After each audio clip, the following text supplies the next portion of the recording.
Everyone, I wanted to give another example of how we use spatial data in the vineyard to do a viticulture activity. In this case, crop estimation.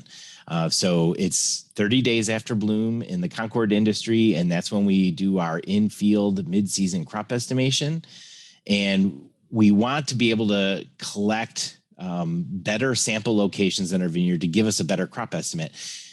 So we know by taking NDVI in weekly intervals throughout the season, we know that the bloom time or immediate bloom NDVI relates best with our yield measurements at the end of the season.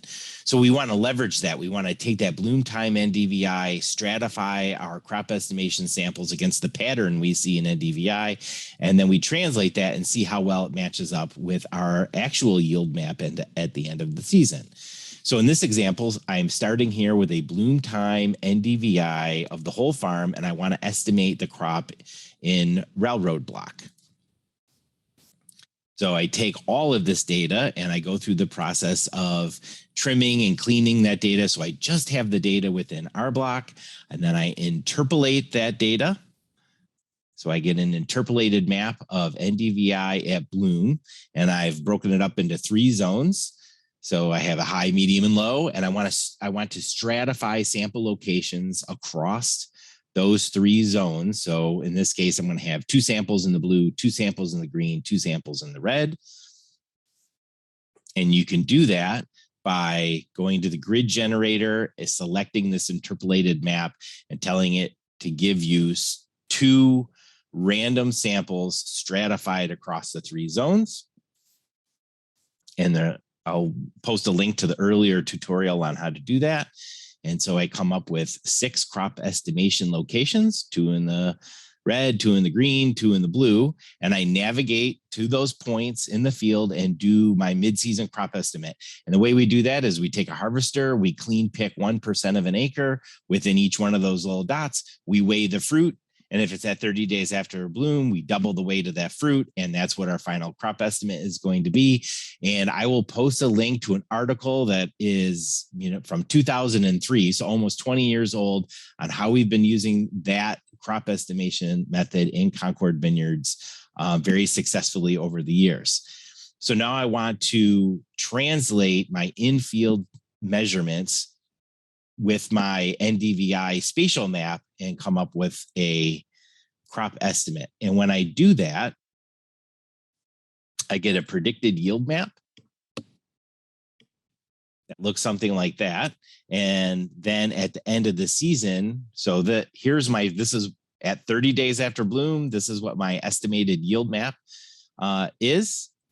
And at the end of the season, I get an actual yield map off of the yield monitor on our grape harvester, and they look very similar. So we're getting an accurate crop estimate, not only in total tons per acre, but also in the pattern in the vineyard. And then I can use that in management. If I say I wanted to do some fruit thinning or some differential fruit thinning, I could use those maps to do that. So let me show you how we did the translation. So I go to the translator button. And in this case, I want to select my crop estimation sample. I want to use my interpolated bloom NDVI because that's the spatial data I want to interpolate, or I want to translate. And then I use my crop estimation samples, right? 2 in the blue, 2 in the green, 2 in the red, and look for acre.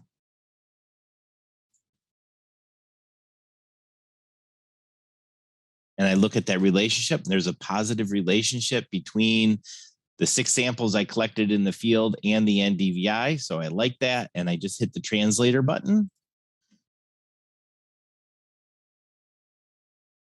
And I add it to my EV. And it tells me it added it.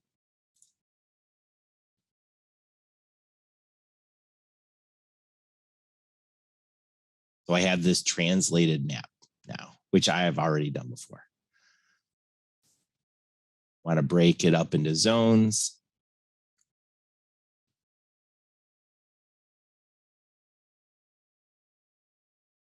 So in this case, 5 zones, give it a color ramp. And this is what my predicted. So using my spatial NDVI map, some stratified samples throughout in the vineyard. So very simple, not a lot of work. And I was able to get a predicted yield map for this vineyard. And that looks very much like the actual yield map at the end of the season. So again, I think what I'm really trying to point out is that we are using the same process over and over and over. So we take a sensor data or high density spatial data, we do some processing, break it up into zones, do some stratified sampling across that vineyard to validate that map, and then translate it into some viticulture information that we know and that can use in our management. Again, I'll put a lot of links in below for earlier tutorials and articles if you want to do some more reading, but that's pretty much it. And we're going to move on after crop estimation. We'll move on to the next vineyard activity.